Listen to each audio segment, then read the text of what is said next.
When you see an old, weather-beaten barn in the country, you probably see it as just that, an old, weather-beaten barn in the country. But when Charles Houston Beaumont of Tracy City views it, well, he sees fish. Why is that? Well, here's Rob Wiles, who goes fishing for the answer.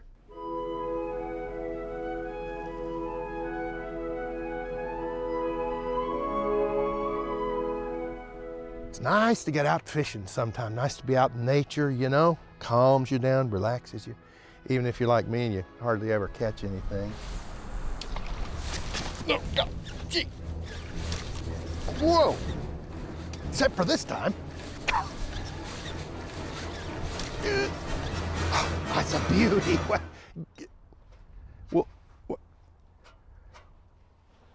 Where'd this come from?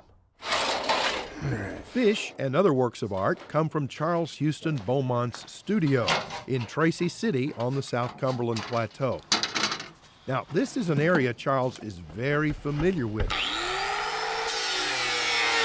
His family's lived here for generations. He appreciates the beauty of the place, and so he tries in his way to save some of that beauty through his works of art.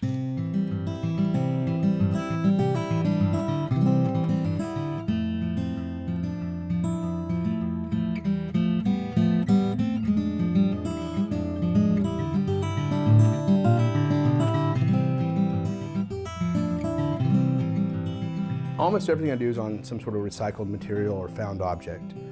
Typically I work on tin or copper, a little bit on wood. I've done some, the roof tiles, which are really hard to paint because they're curved. You know, my painting subjects vary from a lot of farm scenes, wildflowers, farm animals, and then the wildlife I kind of like to do cutouts. I'll do fish and birds.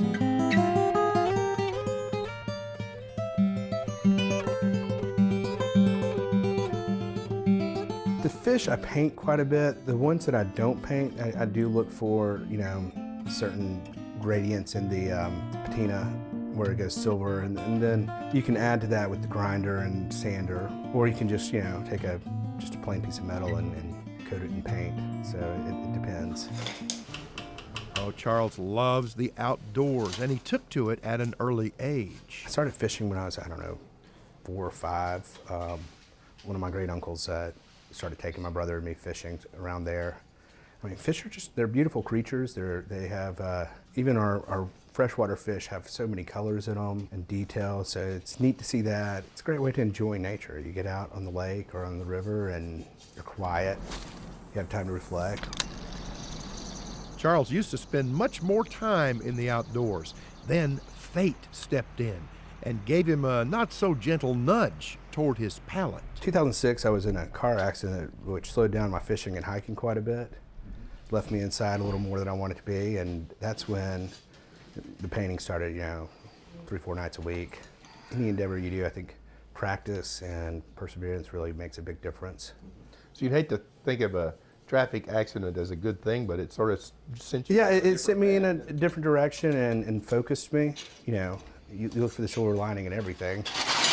Charles's silver lining looks a lot like the gray of roof tin, liberally tinged with a red of rust, which is just the way he likes it. The metal gives you a lot of freedom because you have any shape you want. And then it's just, if you drive around the Tennessee countryside, you see these wonderful old barns, these old farms that are starting to disappear, and a lot of it's old barn metal. It's nice to take a little bit of that and save it in a certain way.